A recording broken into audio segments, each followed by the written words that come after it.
আসসালামু আলাইকুম প্রিয় শিক্ষার্থী, আমরা এই ভিডিওতে শিখব বিভাজ্যতা। কোনো সংখ্যাকে 2, 3, 4, 5, 6 এবং 9 এই যে কোনো একটি সংখ্যা দ্বারা বিভাজ্য হবে কিনা ওই সংখ্যাটি এইটা নির্ণয় করা। তাহলে এখন আমরা চলো বিস্তারিত আলোচনা করি বিভাজ্যতা নিয়ে। তো সর্বপ্রথম যে বিভাজ্যতা দেখবো সেটা হচ্ছে 2 দ্বারা। তো 2 দ্বারা বিভাজ্যতা যে জিনিসটা এটা একদম সহজ, এটা আমরা সবাই জানি। এককের ঘরে যদি 0 অথবা জোড় সংখ্যা থাকে তাহলে ওই সম্পূর্ণ যে সংখ্যাটা আছে সেটা 2 দ্বারা বিভাজ্য। অর্থাৎ আমি যদি বলতে পারি 252, 252-র মধ্যে এককের ঘরে কি আছে 2, 2 একটা জোড় সংখ্যা। তাহলে যেহেতু জোড় সংখ্যা বিদ্যমান তাহলে এই সম্পূর্ণ সংখ্যাটি 2 দ্বারা বিভাজ্য। তাহলে যদি আমরা একটু বাস্তবিক অর্থে মিলাতে চাই তাহলে দেখো 2 দ্বারা ভাগ করি, 2, 2-এর মধ্যে যাবে একবার, 2 একে 2, যদি এখানে বিয়োগ করি তাহলে 0 লেখার দরকার নাই, উপর থেকে কি নামাবা 5। এখন 2 5-এর মধ্যে যাবে 2 বার, 2 দুগুণে 4।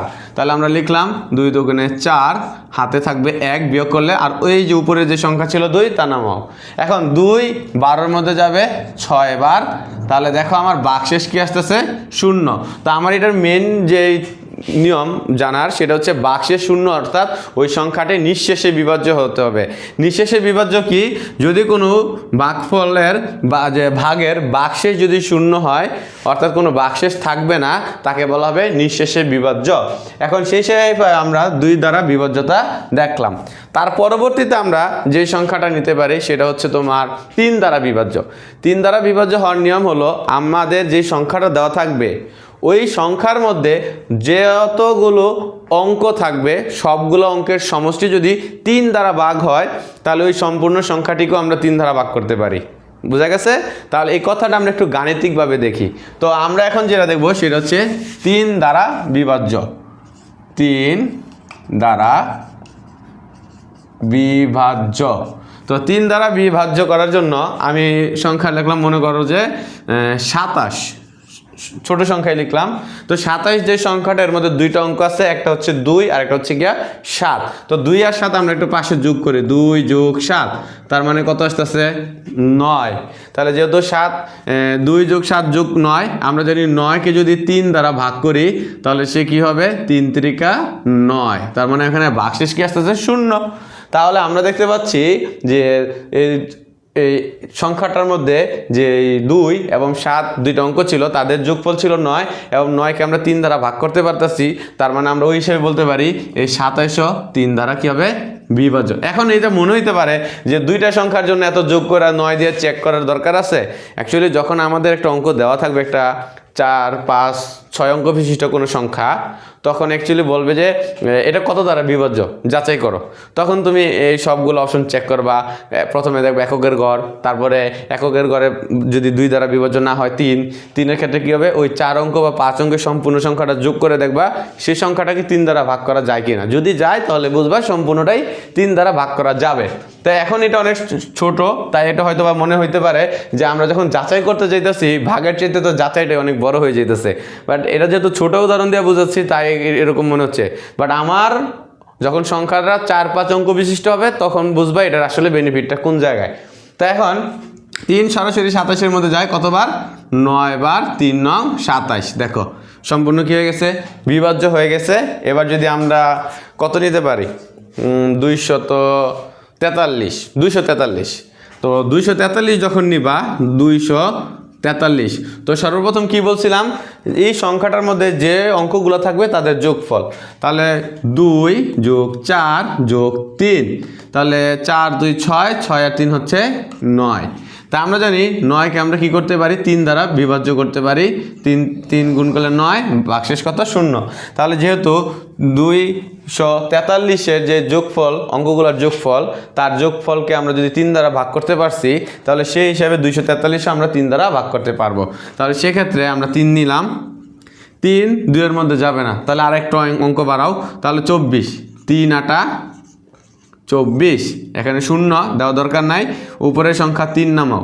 আমরা জানি 3 3-এর মধ্যে যাবে একবার, 3 1 3, ভাগশেষ কত আসবে 0। এই দেখো 3 দ্বারা নিঃশেষে বিভাজ্য। ওকে, এরপরের যে স্টেপ সেটা হচ্ছে 4 দ্বারা বিভাজ্য। এখন 4 দ্বারা বিভাজ্য হওয়ার নিয়ম হচ্ছে যদি একক এবং দশকের ঘরে 2টা শূন্য থাকে, অর্থাৎ এককের ঘরে 0 দশকের ঘরেও শূন্য, দুইটা শূন্য যদি থাকে তাহলে ওই সংখ্যাকে আমরা বলতে পারবো 4 দ্বারা বিভাজ্য। এবং আরেকটা নিয়ম হচ্ছে একক এবং দশকের ঘরে দুইটা অঙ্ক মিলে যে সংখ্যাটা হবে ওই সংখ্যা যদি আমাদেরকে 4 দ্বারা বিভাজ্য করা যায় তাহলে ওই সম্পূর্ণ সংখ্যাটাও আমরা 4 দ্বারা বিভাজ্য করব। তো কথাটা হয়তো বা জটিল মনে হতে পারে, তাহলে আমরা একটা উদাহরণ হিসেবে দেখি। তো উদাহরণ হিসেবে নিব ধরো সহজ 400। তো সর্বপ্রথম লিখে নিই যে 4 দ্বারা বিভাজ্য। তো আমরা নিলাম 400। দেখো 400-র মধ্যে কি হচ্ছে, এই একক এবং দশকের ঘরে কি আছে, দুইটা শূন্য আছে। তাহলে যেহেতু একক এবং দশকের ঘরে দুইটা শূন্য আছে তাহলে আলটিমেটলি আমার এই পুরো সংখ্যাটা কি হবে, 4 দ্বারা ভাগ করা যাবে। এখন 4 নিলাম, 4 একে 4, শূন্য নামাও, 4-এর সাথে যদি শূন্য গুণ করি তাহলে 0 এবং তার পরবর্তী শূন্য নামাও, আবার 4-এর সাথে যদি শূন্য গুণ করি 0। দেখো নিঃশেষে কি হয়েছে, বিভাজ্য, এবং ভাগফল আসতেছে কত, 100। এটা খুব সহজ একটা ছিল। এবার যদি আমরা লিখি 412, 412। দেখো এবার তো একক আর দশকের ঘরে শূন্য নাই, তাহলে আমরা 2 নম্বর কথা বলছিলাম যে 2 নম্বর কথা বলছিলাম যে যদি একক এবং দশকের ঘরে যে দুইটা অঙ্ক আছে এই অঙ্কের সমন্বয়ে গঠিত সংখ্যা, দেখো একক এবং দশকের ঘরে অঙ্কের সমন্বয়ে গঠিত সংখ্যা হচ্ছে 12। যদি আমরা 12কে 4 দ্বারা ভাগ করতে পারি তাহলে এই সম্পূর্ণ সংখ্যাটাও 4 দ্বারা ভাগ করা যাবে। তা আমরা জানি 3 4 12, 3 4 12, ভাগশেষ কত, 0 হয়ে গেছে। তাহলে সেক্ষেত্রে আমরা এই সংখ্যাকেও 4 দ্বারা ভাগ করতে পারি। তাহলে 4 4 4-এর মধ্যে যাবে একবার, 4 একে 4, 1 4 তো 1-এর মধ্যে যাবে না, তাহলে কি করতে হবে, আরেকটা সংখ্যা নামাতে হবে। অথবা এটা না করে কি করি আমরা 0 দ্বারা গুণ করে দিই, 4 0 0 বিয়োগফল 1 এবং ওই যে উপরে সংখ্যাটা ছিল এটা নামাও। তো 4 12-এর মধ্যে যাবে 3 বার 12, এই যে দেখো ভাগশেষ কত আসছে, 0। তার মানে 4 দ্বারা যদি আমরা 412-কে ভাগ করি তাহলে আমার ভাগশেষটা হবে নিঃশেষে বিভাজ্য বা ভাগশেষ 0 হবে। তার মানে আমার এই ভাগটা নিঃশেষে বিভাজ্য। তাহলে এটা ছিল 4 দ্বারা বিভাজ্য হওয়ার নিয়ম। এর পরবর্তী দেখবো আমরা 5 দ্বারা বিভাজ্যতা। 5 দ্বারা বিভাজ্য হওয়ার নিয়ম হচ্ছে যদি এককের ঘরে 0 অথবা 5 থাকে, এককের ঘরে শুধু 0 অথবা এককের ঘরে 5, যদি এই দুইটার যে কোনো একটা থাকে তাহলে ওই সম্পূর্ণ সংখ্যাকে বলবা 5 দ্বারা বিভাজ্য।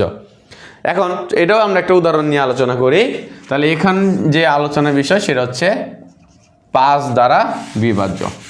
তাহলে আমরা 5 দ্বারা বিভাজ্য হিসেবে যদি আমরা কত নিব, মনে করো 520। এককের ঘরে কি আছে, 0, প্রথমটা হয় বলছে 0 থাকবে অথবা কি থাকবে, 5। তাহলে আমরা ভাগ করি, 5 5-এর মধ্যে যাবে একবার, 5 একে 5, 0 আসবে বিয়োগফল 2 নামাও, 5 2-এর মধ্যে ভাগ যায় না, তাহলে আমরা 0 দ্বারা গুণ করে দিই, 5 0 0 2 নামাও এবং উপর থেকে আরেকটা এই যে 0 ছিল তা নামাও। এখন 5 20-এর মধ্যে যাবে 4 বার, তাহলে 4 5 20। দেখো ভাগটা আমার নিঃশেষে বিভাজ্য অর্থাৎ ভাগশেষ 0 হয়ে গেছে। তাহলে 1 নম্বর শর্তটা পূরণ হলো। 2 নম্বর শর্ত বলছে কি, যদি এককের ঘরে কি থাকে, 5 থাকে, এককের ঘরে 5, এককের ঘরে 5 আছে এরকম একটা সংখ্যা নিলাম আমরা 525। এখন 525-কে যদি আমরা 5 দিয়ে ভাগ করি তাহলে 5 5-এর মধ্যে যাবে একবার, 5 একে 5 0, তো সামনে আমাদের 0 দেওয়ার প্রয়োজন নাই, 2 নামাও। 5 কি 2-এর মধ্যে যাবে না, কারণ 2 তো ছোট সংখ্যা, তা আমরা তো ছোট সংখ্যাকে ভাগ করতে পারবো না, তাহলে 0 দ্বারা গুণ করে দাও। তাহলে 5-এর সাথে 0 গুণ করে 0, ভাগফল 2 এবং উপরে যে 5 ছিল এই 5 নামাও। এবার দেখো এই 5 কিন্তু 25-এর মধ্যে যাবে, 5 5 25, তাহলে এখানে লেখো 5 আর এখানে লিখবা 25, ভাগশেষ 0। তাহলে দেখো 525-কে যখন আমরা 5 দিয়ে ভাগ করছি তাহলে ওহো কি হয়ে গেছে, ভাগশেষ 0 অর্থাৎ নিঃশেষে বিভাজ্য। এখন সর্বশেষের আগে বা এরপরে যেটা হচ্ছে 6 দ্বারা বিভাজ্যতা। 6 দ্বারা বিভাজ্য হওয়ার নিয়ম হচ্ছে সর্বপ্রথম 2 দ্বারা বিভাজ্য হতে হবে এবং তারপরে 3 দ্বারা বিভাজ্য। যেহেতু এটা আমরা আলোচনা করছি তাই আর এখন বললাম না। তো 2 এবং 3 দ্বারা যদি কোনো সংখ্যাকে বিভাজ্য করা যায় তাহলে ওই সম্পূর্ণ সংখ্যাটাকে আমরা বলতে পারি কি 6 দ্বারা বিভাজ্য। তাহলে 2 দ্বারা বিভাজ্য হওয়ার নিয়মটা আমি আরেকটু সামারি করি। যদি এককের ঘরে 0 অথবা কি থাকবে, জোড় সংখ্যা, তাহলে সে হবে 2 দ্বারা বিভাজ্য। সে কি হবে, 2 দ্বারা বিভাজ্য, 2 দ্বারা বিভাজ্য। আর যদি আমাদের যে সংখ্যাটা দেওয়া থাকে ওই সংখ্যাটা অঙ্কগুলোর যোগফল যদি 3 দ্বারা বিভাজ্য হয় তাহলে ওই সম্পূর্ণ সংখ্যাটাকেও আমরা 3 দ্বারা বিভাজ্য বলতে পারি, এবং দুইটা যদি একসাথে কাজ করে তখন ওই সম্পূর্ণ সংখ্যাটা আবার 6 দ্বারা বিভাজ্য। ওকে, এখন যদি উদাহরণ হিসেবে বলি 18, যাও আমি একটা উদাহরণ দেই। 6 দ্বারা বিভাজ্যতা 18 নিলাম, সহজ। এখন 18-র এককের ঘরে কি আছে? 8 জোড় সংখ্যা, তাহলে যেহেতু 8 জোড় সংখ্যা তাহলে ও আবার কি হবে? 2 দ্বারা বিভাজ্য হবে। তাহলে সেটা কিভাবে? 9 দুগুণে 18, ভাগশেষ কত আসতেছে? 0। আবার যদি আমরা 18-র অঙ্কগুলা যোগ করি, 18-র অঙ্কগুলা যোগ করি তাহলে 1 যোগ 8, তার মানে আসতেছে কত? 9। 9কে আমরা 3 দিয়ে ভাগ করতে পারি, 3 3 9, ভাগশেষ 0।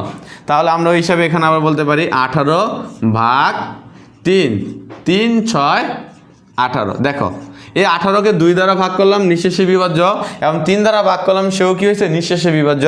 যেহেতু 2 এবং 3 দ্বারা, 2 ও 3 দ্বারা নিঃশেষে বিভাজ্য, সুতরাং সংখ্যাটি 6 দ্বারাও বিভাজ্য হবে। সংখ্যাটি 6 দ্বারা বিভাজ্য। বুঝতে পারছো? তাহলে 2 এবং 3 একত্রে বিভাজ্য হতে হবে। যদি হয়ে যায় তাহলে ওই সম্পূর্ণ সংখ্যাটা কি হবে? 6 দ্বারা বিভাজ্য হবে। এখন আমরা যে নিয়ম, সর্বশেষ নিয়ম, সেটা হচ্ছে 9 দ্বারা বিভাজ্য। 9টা হচ্ছে ওই যে 3-এর মতোই, যতগুলো অঙ্ক থাকবো সবগুলো অঙ্কের যোগফল যদি 9 দ্বারা বিভাজ্য হয় তাহলে আমার ওই সম্পূর্ণ সংখ্যাটিকেও 9 দ্বারা ভাগ করা যাবে। তো আমরা উদাহরণ হিসেবে বলতে পারি 243। হ্যাঁ, 243 ধরি। তো এটার আমার টার্গেট 9 দ্বারা বিভাজ্য। 243। তাহলে এখানে 3টা অঙ্ক আছে, 3টা অঙ্কের যোগফল দেখি কত আসে। 2 যোগ 4 যোগ 3, 4 2 6, 6 আর 3 9। তো 9কে যদি আমরা 9 দ্বারা ভাগ করি তাহলে কতবার যায়? একবার। 9কে ভাগ করব 9 দ্বারা, 9 একে 9, তাহলে দেখো বাক্সে 0 হয়ে গেছে। তার মানে 243-এর অঙ্কগুলোর যোগফল ছিল 9, এবং তাকে আমরা 9 দ্বারা ভাগ করতে পারছি। যেহেতু তাকে আমরা 9 দ্বারা ভাগ করতে পারছি এবং ভাগফল কি আসছে? 0, তাহলে এই সম্পূর্ণ সংখ্যাটাও 9 দ্বারা ভাগ করা যাবে। তাহলে আমরা ভাগ করি 9, এক ঘর যদি ধরি তো 9 2 এর মধ্যে যাবে না, তাহলে পরবর্তী নিয়ম হচ্ছে 2 ঘর ধরা। তা আমরা 2 ঘর ধরলাম 24। তা আমরা জানি 9কে 9, 9 2 18, 3 9 27, 3 নিলে বেশি হয়ে যায়, তাহলে 2 বার নিব। তো বলতে পারি হচ্ছে গিয়া 9 2 বার নিলাম 18। এখন বিয়োগ করো 24 থেকে 14। এখানে যদি আমরা 14 ধরি, 14 থেকে 8 গেলে থাকবো 6, হাতের 1, 1 আর 2, 2 2 মিলে গেলে 0, লেখা লাগবে না। এবার উপরে 3 নামাও। এখন 9 63-র মধ্যে যায় 7 বার, 7 9 63। এখন ভাগশেষ কি আসছে? 0, মানে কি? নিঃশেষে বিভাজ্য। 9 দ্বারা ভাগ করার ফলে সে কি হয়ে গেছে? নিঃশেষে বিভাজ্য। তাহলে আমরা সবগুলা প্রসেস দেখে ফেললাম মোটামুটি। তো এটা হচ্ছে ষষ্ঠ শ্রেণীর পাটিগণিত অধ্যায়ের 1.3-এর অংশ বিশেষ। এখানে আলোচনা করা হয়েছে বিভাজ্যতা নিয়ে। তাহলে আমরা এটা একটা ষষ্ঠ শ্রেণীর পাঠ দেখলাম। তো এই ষষ্ঠ শ্রেণীর যে পাঠটা ছিল সেখানে ছিল বিভাজ্যতা নিয়ে। তাহলে আমি একটু সামারি করি। সর্বপ্রথম 2 দ্বারা বিভাজ্য। 2 দ্বারা বিভাজ্যতা হওয়ার নিয়ম হলো গিয়ে কি? এককের ঘরে 0 অথবা জোড় সংখ্যা থাকলে সে 2 দ্বারা বিভাজ্য, এবং 3 দ্বারা আমার প্রদত্ত সংখ্যার মধ্যে যতগুলো অঙ্ক থাকবে সবগুলো অঙ্কের সমষ্টি, অঙ্কগুলোর সমষ্টি যদি 3 দ্বারা বিভাজ্য হয় তাহলে ওই সম্পূর্ণ সংখ্যাটিকে আমরা বলতে পারবো 3 দ্বারা বিভাজ্য। তারপরে নিয়ম হচ্ছে 4 দ্বারা বিভাজ্য। 4 দ্বারা বিভাজ্য হওয়ার নিয়ম হচ্ছে যদি আমাদের একক এবং দশকের ঘরে দুইটাই 0 হয়, মানে এককের ঘরের মানও 0, দশকের ঘরে যে অঙ্কটা থাকবে সেও 0, তাহলে এই সংখ্যাটাকে আমরা 4 দ্বারা বিভাজ্য বলতে পারি। তারপরে নিব যদি একক এবং দশকের ঘরে দুইটা অঙ্ক মিলে যে সংখ্যাটা পাবো ওই সংখ্যা যদি 4 দ্বারা বিভাজ্য হয় তাহলে কি হবে? ওই সম্পূর্ণ সংখ্যাটাও কি হবে? 4 দ্বারা বিভাজ্য। 5, এটা সহজ, এককের ঘরে 0 অথবা 5 থাকতে হবে। যদি 0 এবং 5 থাকে তাহলে ওই সংখ্যাটাকে বলা হবে 5 দ্বারা বিভাজ্য। 6-এর বিভাজ্যতার নিয়ম হলো একই, 2 এবং 3 দুইটা দিয়েই হতে হবে। 2 3 দিয়ে যদি না যায়, একটা দিয়ে যায় তাহলে হবে না, 2 এবং 3 একসাথে যাইতে হবে।